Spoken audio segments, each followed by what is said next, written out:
ఎలా ఉంది? సూపర్. నిజంగా టేస్ట్ అయితే అదిరిపోయింది. సాయంత్రం పూట ఏదన్నా తినాలి అనిపించినప్పుడు బంగాళదుంపతో ఇలా స్నాక్ చేసుకొని తింటే సూపర్గా ఉంటుంది అనమాట. ప్రాసెస్ కూడా చాలా ఈజీ. ముందుగా బంగాళదుంపల్ని ఉడకబెట్టుకోవాలి.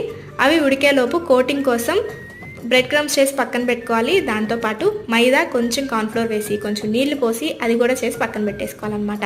ఆనియన్స్, పచ్చిమిర్చి, కొత్తిమీర సన్నగా తరిగి పెట్టుకొని ఈలోపు బంగాళదుంపలు ఉడికిపోతాయి కదా, వాటిని మెత్తగా మ్యాష్ చేసి కట్ చేసి పెట్టుకున్న ఆనియన్, పచ్చిమిర్చి, కొత్తిమీర వేసేసుకొని మన టేస్ట్కి సరిపడా చాట్ మసాలా, గరం మసాలా, ఉప్పు, కారం వేసుకొని మొత్తం మంచిగా మిక్స్ చేసుకోవాలి.